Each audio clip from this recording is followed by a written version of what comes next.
Party آئین کی خلاف ورزی ہوئی۔ پارٹی کے چیف الیکشن کمشنر کی تعیناتی کے لیے بھی 6 ہفتے درکار ہوتے ہیں، مگر الیکشن کمیشن کی جانب سے 20 روز میں دیے گئے تھے، اس لیے اس طریقہ کار پر عمل ممکن نہیں تھا۔ اگر الیکشن ہو جائیں تو الیکشن کمیشن کو یہ اختیار نہیں کہ شیڈیول کی تفتیش کرے۔ اس سے قبل بانی رکن پاکستان تحریک انصاف اکبر ایس بابر اعتراض کر چکے ہیں کہ تحریک انصاف کے انٹرا پارٹی الیکشن میں بنیادی تقاضے ہی پورے نہیں کیے گئے تھے۔ دوسری جانب آج ہی نیب کی جانب سے توشیخانہ ریفرنس بھی دائر کر دیا گیا ہے۔ اس ریفرنس میں پہلے ہی بانی چیئرمین تحریک انصاف قید کاٹ رہے ہیں، اسی باعث وہ اپنی ہی پارٹی کے انٹرا پارٹی الیکشن میں شرکت بھی نہیں کر سکے تھے۔ توشیخانہ کیس میں بانی چیئرمین تحریک انصاف پر توشیخانہ سے تحائف لے کر بیرون ملک بیچنے اور انہیں اثاثوں میں ظاہر نہ کرنے کا الزام ہے۔ اسی طرح القادر ٹرسٹ کیس بھی چیئرمین تحریک انصاف کے گلے کی ہڈی بن چکا ہے، جس میں بنیادی الزام کے مطابق بانی چیئرمین تحریک انصاف نے القادر ٹرسٹ کے لیے 400 کنال اراضی ملک ریاض سے حاصل کی، جس کے عوض برطانیہ سے آنے والے 19 کروڑ پاؤنڈ حکومت پاکستان کو منتقل کرنے کے بجائے سپریم کورٹ کے اکاؤنٹ میں منتقل کرا دیے گئے۔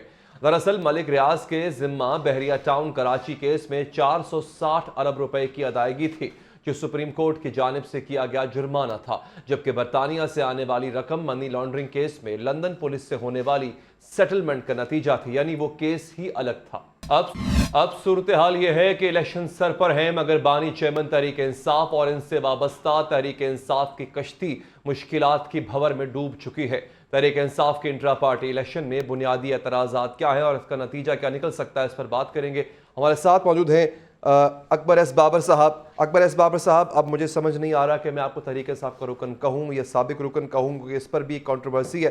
خیر، انٹرا پارٹی الیکشن میں آپ کے بنیادی اعتراض ہیں کس بات پر؟ جی بسم اللہ الرحمن الرحیم۔ دیکھیے، یہ پی ٹی آئی کے جو انٹرا پارٹی الیکشنز ہیں، جی، اس پہ جو میں نے اعتراض اٹھایا 5 دسمبر کو، یہ پہلی دفعہ نہیں ہے کہ ہم نے اعتراض اٹھایا۔ میں دسمبر 2012 میں بھی الیکشن کمیشن میں گیا تھا۔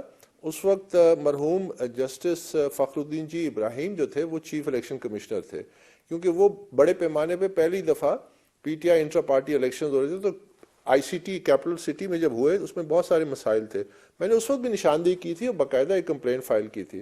اس کے بعد پھر جسٹس وجی الدین کا ٹرائیبونل بنایا گیا، انہوں نے اس الیکشن پہ بڑے سنجیدہ نقائص کیے، اور پھر انہوں نے پرومس کیا کہ ہم اگلے الیکشن ٹرانسپیرنٹ کرائیں گے۔ پھر تسنیم نورانی کے نیچے ایک الیکشن کمیشن بنا پی ٹی آئی کا 2015-16 میں، تو پھر انہوں نے قواعد و ضوابط بنائے تفصیلی، اور ووٹر لسٹوں کی اسکروٹنی کی، کو 80 لاکھ سے کم ہو کے 27 لاکھ تک رہ گئے جی دعویٰ کرتے تھے، تو پھر ان پہ دباؤ ڈالا گیا کہ آپ ہمارے مرضی کے مطابق الیکشن کو ہینگ کرائیں، تو انہوں نے پھر استعفیٰ دے دیا، تمام کمیشن نے استعفیٰ دے دیا۔ اس کے بعد یہ جو ابھی تازہ ترین واقعہ ہے انٹرا پارٹی کا، یہ بھی کوئی 1.5-2 سال سے ان کا الیکشن کمیشن کے مابین چل رہا ہے، اور یہ ایک ایسا الیکشن ہے جو شاید جون میں ہوا تھا 1.5-2 سال پہلے، جس کا نہ مجھے پتا تھا، نہ آپ کو پتا تھا، نہ ہمیں پتا چلا۔ تو وہ سارا پروسیس جو تھا، پھر فائنلی ان کو 1 سال اور دیا، پھر اس کو 23 نومبر کو الیکشن کمیشن کا یہ فیصلہ آیا کہ یہ مسترد کرتے ہیں۔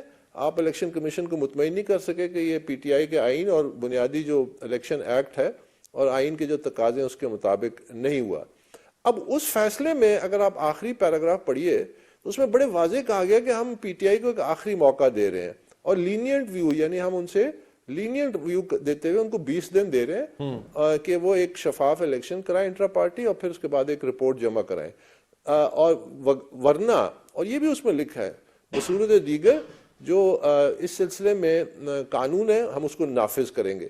تو یہ بہت سنجیدہ بات تھی، یعنی یہ ایک قسم کی انگریزی میں کہتے ہیں رائٹنگ آن دا وال تھا، کہ اگر اس دفعہ بھی آپ نے تقاضے قانون کے پورے نہیں کیے تو قانون لاگو کریں گے۔ اب قانون کیا ہے؟ قانون پھر یہ ہے کہ الیکشن سمبل بھی لیا جا سکتا ہے، ڈی لسٹ بھی کیا جا سکتا ہے۔ تو پی ٹی آئی کا جو پارلیمنٹری جو الیکشنز میں وجود تھا وہ بھی خطرے میں تھا، اس لیے میں نے اس معاملے کو اٹھایا، اور میں نے پوری کوشش کی کہ پی ٹی آئی میں یعنی جو فاؤنڈنگ چیئرمین ہے ان کے لیے ایک ویڈیو میسج بھی کیا کہ یہ ایک فیک الیکشن جو پھر بعد میں ہوا، تو میں نے کہا اس کو آپ خود ہی کالعدم قرار دیں اور سنجیدہ ایفرٹ کریں۔ بصورت ہم 1 دسمبر کو میں پی ٹی آئی کے ایک پورے وفد کے ساتھ گیا، ممبران کے، مرکزی دفتر، اب پی ٹی آئی کا مرکزی دفتر اسلام آباد میں واقع ہے. اب جہاں جس جماعت میں اگلے دن الیکشن ہو رہے ہیں تو وہاں تو گہما گہمی ہونی چاہیے، تمام تفصیلات تو ہونی چاہیے نا. تو ہم نے ان سے 3 چیزیں مانگی اور یہ تمام معاملات ویڈیو پہ ریکارڈ ہوئی اور پھر الیکشن کمیشن کے ریکارڈ کا حصہ بنی. اس میں ہم نے کہا کہ جی آپ ہمیں جو الیکشن کے جو نامینیشن پیپرز ہیں یعنی نامزدگی کے جو کاغذات ہیں وہ ہمیں دیجئے. دوسرا ہم نے کہا ہمیں ووٹر لسٹ دیجئے تاکہ پتہ چلے کہ کون ووٹ دے گا، تاکہ ہم ان سے پھر رابطہ کر سکیں. اور تیسرا یہ کہ آپ ہمیں یعنی ووٹر لسٹ آپ ہمیں دیں، کاغذات نامزدگی دیں اور قواعد ضوابط یعنی جو رولز ہیں الیکشن کے. یہ تو ایک بنیادی چیزیں، کوئی ناجائز مطالبات تو نہیں تھے. تو وہاں جو پی ٹی آئی کے جو مرکزی دفتر کے انچارج تھے انہوں نے کہا جی یہ چیزیں ہمارے پاس ہے ہی نہیں، ایگزسٹ ہی نہیں کرتی، ہم آپ کو کیسے دیں. پھر میں نے ان سے پوچھا کہ اچھا اگر کوئی اور مجاز شخص جو ہے ان سے ہمارا رابطہ کرا دیں. کہتے جی کوئی بھی نہیں ہے، بس یہی حالات ہیں. یہ ویسے ہی ایک الیکشن کمیشن کو مطمئن کرنے کے لیے کاغذی کارروائی کی جا رہی ہے. تو جس کے بعد پھر ہم مایوس ہو کے واپس آ گئے اور پھر بھی ہم نے انتظار کیا. تو اگلے دن آپ نے دیکھ ہی لیا پشاور میں کیا ہوا، چند درجن لوگ کھڑے کیے اور انہوں نے نعرے لگائے قبول ہے قبول ہے. تو پھر اس کے بعد ہم نے جو درخواست دی، جو آپ نے سوال پوچھا کہ اعتراضات کیا ہے، نمبر 1 ہم نے ان میں لکھا کہ یہ ٹوٹلی ایک فراڈولنٹ الیکشن ہوئے ہیں. یہ بالکل اس میں کسی قسم کے کوئی جمہوری تقاضے نہیں پورے کیے گئے اور پی ٹی آئی کے جو ورکرز ہیں ان کا ایک آئینی قانونی الیکشن ایکٹ کے تحت اور پی ٹی آئی کے آئین کے تحت یہ ان کا ایک بنیادی فنڈامنٹل رائٹ ہے کہ وہ اپنی سیاسی جماعت کی قیادت کے عمل میں حصہ لیں. ان کو اس پارٹیسپیٹ کرنے سے روکا گیا، دانستہ طور پہ ایک فراڈولنٹ الیکشن کرایا گیا. ہم نے تمام ثبوت رکھ لیے. تو ہم نے یہ درخواست کی کہ اس الیکشن کو نل اینڈ وائڈ کرے. اور چونکہ نومبر 23 کے جو الیکشن کمیشن کا آرڈر تھا اس میں بڑے خطرناک نتائج کی نشاندہی بھی کر دی تھی کہ اگر آپ نے دوبارہ کیا، ہم نے کہا ان کو ایک اور موقع دیں، پی ٹی آئی کو ایک اور موقع دیں، یہ انٹرا پارٹی الیکشن کرائے لیکن اس دفعہ آزادانہ مانیٹرز کے نیچے، تاکہ وہ قانونی تقاضے بھی پورے ہو جائیں. اور پھر اس کے بعد جب تک جو ہے بلے کو آپ ابینس میں رکھیں تاکہ بلہ بھی لوز نہ کرے سیاسی جماعت. بائی دا وے یہ بلے کا نشان لینے میں میرا بڑا کردار تھا کیونکہ اگست 2002 میں نے درخواست جمع کرائی تھی الیکشن کمیشن میں. وہ سارا ریکارڈ بھی موجود ہے کہ ہمیں یہ بلے کا سمبل دیا جائے. اس سے پہلے 97 میں ہمارا چراغ جو تھا وہ الیکشن سمبل تھا. تو یہ ہماری گزارشات تھی. اس پہ پھر اور ممبران نے بھی شکایت کی، میرے علاوہ 13 اور تھے جنہوں نے اپنی شکایت درج کی کہ جی ہمیں موقع نہیں دیا گیا. اور پھر اس کی جو ہیئرنگز ہوئی 5 تاریخ کو ہم نے کیا، میں نے اور لوگوں نے بھی کیا. پھر 8 تاریخ کو پریلیمنری ہیئرنگ تھی، پھر 12 کو ڈیٹیل ہیئرنگ تھی جس میں ویڈیو ایویڈنس بھی رکھا گیا. پھر 14 کو پی ٹی آئی کو موقع ملا، انہوں نے مزید ٹائم مانگا. پھر 18 کو انہوں نے یعنی کل گزشتہ دن انہوں نے بڑے تفصیل سے 2-2.5-3 گھنٹے انہوں نے اپنی. اب اس میں جو باقی تو سارے قانونی دلائل ہیں، ہمارے وکلاء نے دلائل دی اور تمام ثبوت سامنے رکھے. جو بڑی تشویشناک بات تھی نا، وہ 2 باتیں نکلی اور آج میڈیا میں رپورٹ بھی ہوئی ہیں بڑے لیڈنگ نیوز پیپرز میں. اگر آپ اس کو دیکھیں تو اس میں وہ کہتے ہیں کہ پی ٹی آئی، ان کے وکیل نے کہا کہ پی ٹی آئی ایک پرائیویٹ اینٹی ہے. بڑا اہم ہے کہ انہوں نے کہا یہ پرائیویٹ اینٹی ہے. دوسرا انہوں نے کہا کہ جس طرح لاہور جمخانہ کلب کے الیکشن ہوتے ہیں اسی طرح یہاں پہ بھی ہم نے الیکشن کی جی جن لوگوں کا حق ہے ووٹ ڈالنے کا. تو یہ بڑی تشویشناک بات کی اور یہی بیماری کی جو جڑ ہے وہ یہی ہے کہ یہ اس کو کوئی پرائیویٹ اینٹی سمجھتے ہیں. سیاسی جماعتیں پرائیویٹ اینٹی نہیں ہیں. جی اچھا اکبر صاحب یہ بتائیں، اگر یہ الیکشن تسلیم نہیں کیا جاتے جو پی ٹی آئی جس پہ آپ اعتراض کر رہے ہیں، الیکشن کمیشن نہیں مانتا، تو معاملہ صرف بلے کے نشان تک محدود رہے گا یا الیکشن دوبارہ کرانا پڑیں گے یا پھر اس سے پارٹی کا وجود ہی خطرے میں پڑ سکتا ہے؟ دیکھیے اس پہ میں تھوڑا سا رائے دینے سے اس لیے ہچکچاؤں گا کیونکہ ظاہر ہے کہ تمام قوانین جو ہیں وہ الیکشن کمیشن کے سامنے ہیں اور ان کے ڈومین میں ہیں. جس طرح لاسٹ ٹائم انہوں نے جو 23 نومبر کا فیصلہ دیا اس میں انہوں نے کہا ہم نے ایک لینینٹ آپ سے لینینٹ وے، ہم نے ایک آپ کو ایک اور موقع دے رہے ہیں اور ہم سختی نہیں کر رہے. اب اگر وہ سختی کرتے ہیں اور کس حد تک کرتے ہیں، ظاہر ہے وہ قانون کے دائرے میں رہ کے ہی کریں گے. اس میں بہت ساری چیزیں ہو سکتی ہیں، بلہ بھی لیا جا سکتا ہے، ڈی لسٹ بھی ہو سکتی ہے. تو آپ کی جو الیکشن میں ایک سیاسی جماعت کے طور پہ آپ کی جو حیثیت ہے قانونی طور پہ، سیاسی طور پہ تو الگ بات ہے، قانونی طور پہ وہ خطرے میں پڑ سکتی ہے اور بڑے سنجیدہ. اور پھر جن لوگوں نے یہ ایسے الیکشن کرا کے ایسے کاغذات جمع کرائے جو فونی تھے، جو ایکوریٹ ریفلیکشن نہیں تھی کہ ہوا کیا، ان کے خلاف بھی پھر کارروائی ہو سکتی ہے. بعد میں اور لوگ بھی ان کو سوال اٹھا سکتے ہیں کہ جی یہ لوگ جو سو کالڈ آپ کہتے ہیں، جو آپ کو آج کل نظر آتے ہیں کہ جو پارٹی پہ عہدے پہ جن کی نوٹیفیکیشن ہوئے، یہ تمام پروسیس ہی فراڈولنٹ تھا، تو ان پہ بھی اثرات اس کے پڑ سکتے ہیں. تو لیکن کس حد تک الیکشن کمیشن جائے گا، اس کا تعین الیکشن کمیشن ہی کرے گا. کہ پہلے تو یہ کہ وہ اب مطمئن ہو کہ ہاں جو ہم نے ثبوت دیے ہیں اور جو حقائق سامنے آئے ہیں وہ صحیح ہیں، اور اس کے مطابق پی ٹی آئی کے خلاف کچھ کارروائی. اور ٹھیک ہے اکبر اس بابر صاحب، بہت بہت شکریہ آپ نے پروگرام میں شرکت کی. وقفہ کا وقت ہوا چاہتا ہے، وقفے کے بعد حاضر ہوں گے.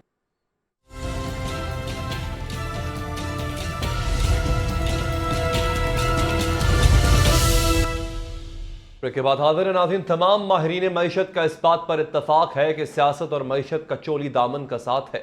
یہی کچھ پاکستان میں نظر آ رہا ہے. پاکستان میں انتخابات کا بگل بچ چکا، مگر الیکشن کے حوالے سے سامنے آنے والی شکایات کے بعد معاشی ہوا کے تازہ جھونکوں کا سلسلہ رکنے لگا ہے. پاکستان بار کونسل کے چیف الیکشن کمشنر پر اعتراضات اور پاکستان تحریک انصاف کی جانب سے تحفظات کے اظہار کے ساتھ ہی سٹاک ایکسچینج کے ریکارڈ توڑتے پہیے نے بریکیں لگانا شروع کر دی ہیں.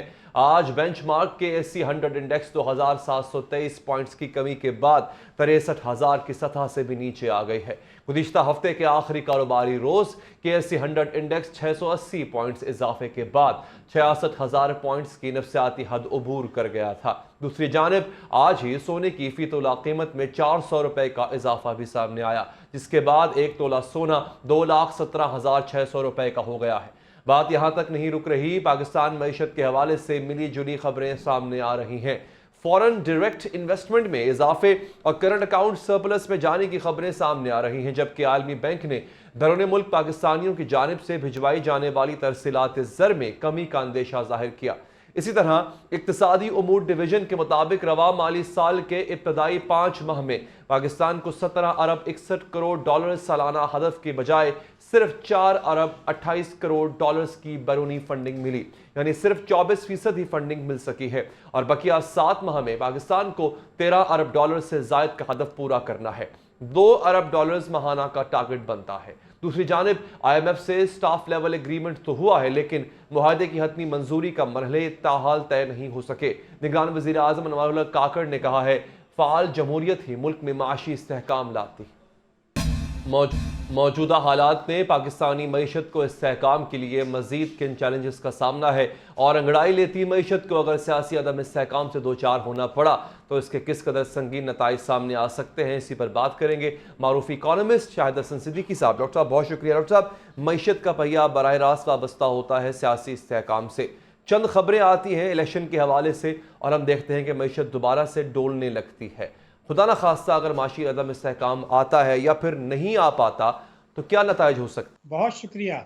دیکھیے بات یہ ہے کہ حکومت اور بار بار یہ دعوے کر رہی ہے کہ حکومت کی کوششوں سے، ان کی پالیسیوں سے معیشت میں بہتری آ رہی ہے، لیکن میں پوری ذمہ داری کے ساتھ یہ کہہ رہا ہوں کہ جو اعداد و شمار وزارت خزانہ نے اس حکومت کے دور میں جاری کیے اور جو اعداد و شمار اسٹیٹ بینک آف پاکستان نے جاری کیے نگراں حکومت کے دور میں، وہ اس بات کی نشاندہی کرتے ہیں کہ بیشتر معاشی اشاریے یا تو خراب ہوئے ہیں یا اہداف کے مقابلے میں کم ہیں اور خطے کے ملکوں کے مقابلے میں بہت زیادہ خراب ہیں. مہنگائی یقیناً اکتوبر کے مقابلے میں نومبر میں بھی بڑھی ہے، اور اگر آپ صرف مہنگائی جس کا تعلق عوام سے دیکھیں تو پاکستان میں اس وقت مہنگائی ہے 29.2%. سری لنکا جہاں ڈیفالٹ کی باتیں کرتے تھے ان کی مہنگائی ہے 3.4%، اور بھارت کی ہے 4.5%، اور ہماری شرح نمو بھارت سے تقریباً 1/3 ہے. یہ باتیں اس بات کا ثبوت ہیں کہ نگراں حکومت بھی آرمی چیف کی کوششوں کے باوجود نگراں حکومت بھی مافیا اور اشرافیہ کے زیر اثر ہے، اور جو قانونی اختیارات اس کو حاصل ہیں ان سے دانستہ انحراف کر رہی ہے. اس لیے اسٹاک ایکسچینج کے علاوہ آپ دیکھیں صرف ایک بہتری آئی ہے، وہ یہ کہ انہوں نے امپورٹس میں کمی کی. امپورٹس میں کمی کرنے سے تجارتی خسارہ کم ہوا. باقی بیشتر اشاریہ اگر آپ دیکھیں تو مثبت رجحانات نہیں دکھا رہے. بالکل یہ واضح ہے، اس میں کوئی شبے کی بات نہیں. اور اگر آپ چاہیں تو میں یہ بتا دوں کہ اس سال ہدف تھا معیشت کی شرح نمو کا 3.5%، یہ 2% رہنے والی ہے. مہنگائی کا 22% تھا، یہ 29.2% ہے. آج جو ٹیکسوں کی وصولی ہماری ہے جس میں یہ کامیابی کے دعوے کر رہے ہیں، اگر اس میں سے NFC ایوارڈ کے تحت جو صوبوں کو رقم دینی ہے آپ وہ دے دیں تو جو کچھ بچے گا سود کی ادائیگی اس سے 2000 ارب روپے زیادہ ہے. تو ابھی تو آپ سود ہی ادا نہیں کر سکتے تو پورا ملک جو چلانا ہے وہ تو پھر آپ قرضوں پہ چلائیں گے. باہر سے جو ریمیٹنسز اس 5 مہینے میں 1.3 ارب ڈالر گر چکی ہیں اور پچھلے سال 4 ارب ڈالر گری تھی. تو مستقل ریمیٹنسز میں گراوٹ ہے اور یہ اس بات کو ثبوت ہے کہ جو حکومت کہہ رہی کہ ہم نے کریک ڈاؤن کر کے کچھ بہت زیادہ کامیابی حاصل کی ہے وہ ناکام ہے، اس لیے کہ آپ کی ریمیٹنسز بھی گری ہیں. ہمارے ریزروز بھی جو اس حکومت کے دور میں 800 بلین ڈالر گر گئے. آپ اس کے علاوہ اگر دیکھیں بجٹ خسارہ شاید تاریخ میں سب سے زیادہ ہو، جبکہ تعلیم اور صحت میں اور ترقیاتی اخراجات میں جو ہونا چاہیے اس سے 900 تقریباً 9000 ارب روپیہ کم ہے. تو بجٹ خسارہ تو پھر 16000 ہو جائے گا آپ کا. تو اگر آپ کا سوائے اسٹاک ایکسچینج کے اور آپ نے امپورٹس کم کر کے جو ہے وہ تجارتی خسارہ اور جاری حسابات کا خسارہ کم کیا، کہیں کوئی بہتری نہیں ہے، نہ فورن ڈائریکٹ انویسٹمنٹ میں نہ برآمدات میں. اور لیکن اگر آپ نے 5 ارب ڈالر کی امپورٹس کم کی ہیں جس سے شرح نمو سست ہو گئی، لیکن کرنٹ اکاؤنٹ میں فائدہ صرف 2 ارب ڈالر کا آیا ہوا ہے، اس کا مطلب یہ کہ باقی جو ہے وہ آپ کا انفلوز خراب ہوئے ہیں اور نہ ہنڈی حوالہ کم ہوئی ہے. اور اس لیے کہ ورنہ تو ترسیلات آپ کی بڑھتی، جب فرق تھا 30 روپے کا اس وقت کے مقابلے میں بھی آج ہماری ترسیلات نہیں ہیں. تو ہمیں تسلیم کر لینا پڑے گا کہ سیاسی افراتفری ہونا نقصان دہ ضرور ہے، لیکن انتخابات ہونے کے بعد بھی کوئی بہتری آنے والی نہیں ہے. میں نے پہلے بھی کہا تھا، آج بھی کہا تھا. ان دونوں سے قطع نظر جو ہماری معیشت کی صورتحال ہے، ہم نے 1.5 ارب ڈالر کا جو سلوک کرنا تھا وہ کینسل کر دیا حکومت نے خود. تو اگر آپ نے حکمت عملی یہ غلط بنائی تھی، اور یہ شواہد ہیں کہ نگراں وزیر خزانہ شمشاد اختر نے کابینہ کو اور جو ہماری SIFC ہے ان کو یہ باور کرایا کہ جناب معیشت میں بہتری میں تو بڑا ٹائم لگے گا. اگر ہم یہ کہیں کہ جناب اسٹاک ایکسچینج کی ترقی جو ہے وہ معیشت کی ترقی کا ثبوت ہے تو وہ ہم جلدی دکھا سکتے ہیں، حالانکہ قطعی نہیں ہے. اسٹاک ایکسچینج اس وقت بھی اوپر جاتا رہا ہے جب معیشت کولیپس کر رہی تھی. وہی ہوا کہ آپ نے سینٹیمنٹس کریٹ کیے کہ 125 ارب ڈالر کا FDI آ رہا ہے جس کا بہت جلد آئے گا، یہ کہا، جو کہ آنے کا امکان نہیں ہے. اور جو کچھ آئے گا اس کو ہم کہیں گے پریشان کن سرمایہ کاری. جیسے ریکوڈک میں تو جرمانے کی وجہ سے آئی، اب مزید آپ لیتے ہیں تو وہ تو نقصان کا سودا ہوگا. پھر یہ ہوا تھا کہ 2022 میں نے آپ کے پروگرام میں بھی کہا تھا کہ بے تحاشا دولت کمائی لوگوں نے 2000 ارب روپے کا پیکیج دیا، کورونا کی آڑ میں سستی شرح سود پہ قرضے دلائے گئے، بینکوں سے 0 شرح سود پہ دلائے گئے. تو وہ جو بے تحاشا دولت کمائی تھی کمپنیوں نے، اب ان کو ڈیویڈنڈ دینا پڑا جو ون ٹائم ہے، اس کا بھی اثر ہوا. اور حکومت نے بڑے پیمانے پہ اداروں سے کہا کہ آپ مالیاتی اداروں سے کہ آپ انویسٹمنٹ کریں اسٹاک ایکسچینج میں. اس کی وجہ سے وہ عارضی طور پر اوپر چلا گیا، اس کو سہارا ملا. لیکن اس کے علاوہ ٹریڈ ڈیفیسٹ کے علاوہ تو آپ کی کوئی بہتری نہیں ہے. بلکہ میں یہ سمجھتا ہوں کہ ایک بہت بڑا آپ کے سامنے جو پیمانہ ہے وہ یہ ہے کہ 15 نومبر 2023 کو آپ کے علم میں ہے IMF نے کہا جی ہمارے معاملات طے پہ گئے. مشن نے کہا 7 دسمبر کو IMF کی میٹنگ تھی، اس میں نہیں رکھا گیا ہمارا کیس ایگزیکٹو بورڈ کے سامنے. اس کے بعد 3 میٹنگز ہو رہے ہیں، اس میں بھی نہیں رکھا گیا. اب رکھا ہے 15 جنوری کو. کیوں رکھا ہے کہ وہ ہمارے اوپر دباؤ ہے، امریکہ کی پالیسی ہے چین کو کنٹین کریں، CPEC کو سست کریں، بھارت کو آگے لے جائیں. اور چین ہمارے اوپر دباؤ ڈال رہا ہے کہ جی آپ کے یہاں دہشت گردی کی وارداتیں ہو رہی ہیں تو ہمیں کچھ سیکورٹی کے لیے کرنے دیں.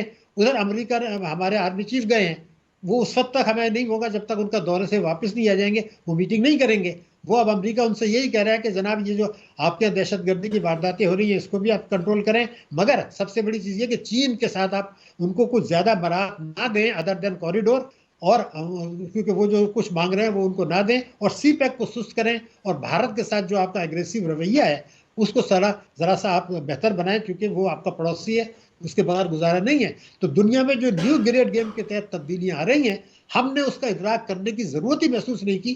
ہم وہی کر رہے ہیں جو 1980 سے کر رہے تھے. حالانکہ سب کو پتہ ہے کہ 2024 میں الیکشن کے بعد جو بھی حکومت آئے گی وہ کچھ نہیں کر سکے گی. ان کو پھر 2024 میں IMF کے پاس جانا ہے. دوسری طرف IMF نے اپنی اس وقت ہمارے اوپر ہلکا ہاتھ ادروائز رکھ دیا ہے، کیونکہ جو شرائط انہوں نے ہم سے پوری کرا کے تباہ کرنا تھا وہ کر دیا. اب وہ 2024 میں شرائط لائیں گے، اب صرف وعدے لے رہے ہیں. ڈاکٹر صاحب آپ نے کہا کہ سیاسی استحکام اگر رہتا ہے تب بھی اگر ہم پالیسیز چینج نہیں کریں گے کوئی فرق نہیں پڑے گا. اب میں بات کر رہا ہوں ورسٹ کیس سیناریو کی.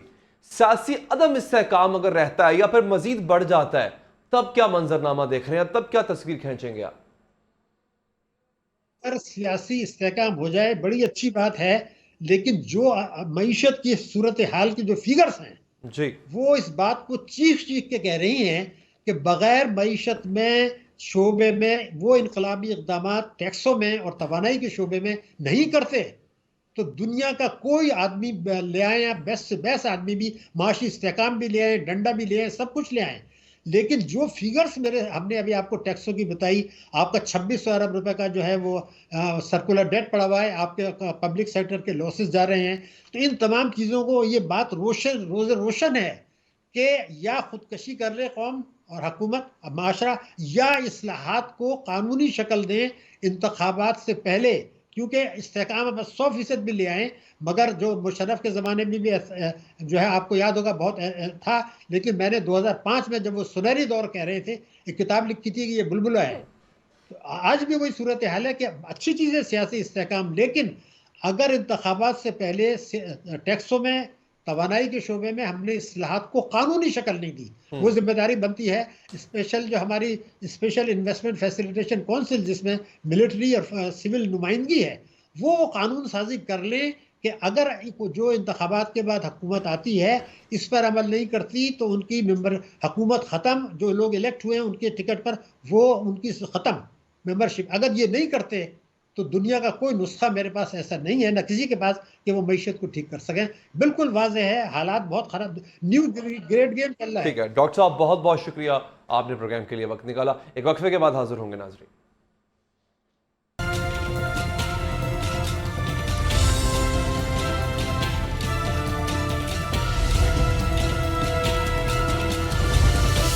بریک کے بعد حاضر ہے ناظرین۔ قصور ویڈیو سکینڈل جس کے سامنے آنے کے بعد پورا ملک ہل کر رہ گیا تھا، جسے عالمی میڈیا پر بھی کوریج ملی تھی، جس کی تحقیقات کے لیے GIT تک بنا دی گئی، مقدمات درج کیے گئے، ملزم گرفتار کیے گئے، ہر طرف ایک شور تھا، ہر طرف یہ بات کی جا رہی تھی کہ آخر اتنے بڑے پیمانے پہ اتنا بڑا جرم اتنے عرصے تک کیسے ہوتا رہا۔ پھر ملزم گرفتار کر لیے گئے، انسداد دہشت گردی عدالت نے ان ملزموں کو سزا بھی سنا دی گئی، لیکن پھر کیا ہوا؟ پھر ہمارے ملک کا بوسیدہ قانونی نظام آڑے آ گیا، پھر وہی فائلیں، پھر وہی دفتروں کے چکر، اور پھر وہی وکلاء کی کلا بازیاں۔ ملزموں کو ناظرین جب سزا ہوئی اس کے بعد اب اس انتہائی اہم کیس کا ڈراپ سین ہو گیا ہے۔ قصور ویڈیو اسکینڈل کے تمام ملزمان بری کر دیے گئے۔ یہ کیس پولیس اور پروسیکیوشن کی کارکردگی پر ایک بہت بڑا دھبا ہے، ایک بہت بڑا سوالیہ نشان اٹھا رہا ہے کہ پولیس کی پروسیکیوشن، اس کا استغاثہ، اس کی تحقیق، اس کی تفتیش کیا اتنی کمزور تھی کہ اتنے واضح ثبوتوں کے بعد بھی ملزم کیفر کردار تک نہ پہنچ سکے۔ ناظرین، لاہور ہائی کورٹ کے 13 دسمبر کے اس فیصلے کے بعد BBC نے ایک تفصیلی رپورٹ شائع کی ہے۔ قصور ویڈیو اسکینڈل 2015 میں سامنے آیا تھا۔ تفصیلات کے مطابق 20 سے 25 افراد پر مشتمل افراد کا گروہ کئی برس سے کام کر رہا تھا اور کم سن بچوں کی فحش فلمیں بنا رہا تھا۔ ان کے پاس فحش فلموں کا ایک پلندہ تھا، ان کے پاس 400 سے زیادہ ویڈیو کلپس موجود تھے، جن میں 300 کے قریب قصور کے ایک قریبی گاؤں کے بچے تھے۔ بچوں کو زیادتی کا نشانہ بنایا جاتا تھا، زبردستی ان کی ویڈیوز بنائی جاتی تھی، پھر یہ ویڈیوز ان بچوں کو دکھا کر بلیک میل کیا جاتا تھا، ان کو مزید ویڈیوز بنوانے پر مجبور کیا جاتا تھا، انہیں گھر سے پیسے چوری کرنے پر مجبور کیا جاتا تھا، ان سے عجیب و غریب کام لیے جاتے تھے، اور یہ بھی کہا جاتا تھا کہ اگر تم اور لڑکے لے کر آؤ گے تو تمہاری ویڈیو ڈیلیٹ کر دیں گے۔ آپ ناظرین یہ اندازہ کیجئے کہ اتنے واضح ثبوت ہیں، بچے جو متاثرہ بچے ہیں وہ خدا کے بیان دے رہے ہیں، ان کے والدین خدا کے بیان دے رہے ہیں، اپنی آپ بیتی سنا رہے ہیں جو ان کے ساتھ ہوا، اس کے باوجود ملزمان بری ہو جاتے ہیں۔ اس وقت یہ بات بھی سامنے آئی تھی کہ مقامی تھانے کا SHO ملزموں کے ساتھ ملا ہوا تھا، متاثرین پولیس کے پاس جاتے تھے جیسا کہ ہمیشہ ہوتا ہے، اور پولیس کارروائی نہیں کرتی تھی۔ معاملہ میڈیا پر جب تک نہیں آیا تب تک پولیس نے بھی کوئی حرکت نہیں کی، پولیس نے بھی کوئی کارروائی نہیں کی۔ اب اندازہ کیجئے، اگین سوچئے ذرا، جو پولیس اس حد تک پروٹیکٹ کر رہی تھی، جو پولیس اس حد تک ملزمان کو بچانے کی کوشش کر رہی تھی کہ والدین، جیسا کہ ابھی ذکر ہوا ہے، خاتون 2014 میں گئی تھی اپنی درخواست لے کر، اس کو الٹا ذلیل کر کے تھانے سے باہر نکالا گیا۔ وہ تفتیش میں کیا کرے گی؟ وہ پروسیکیوشن کس طرح لے کے چلے گی.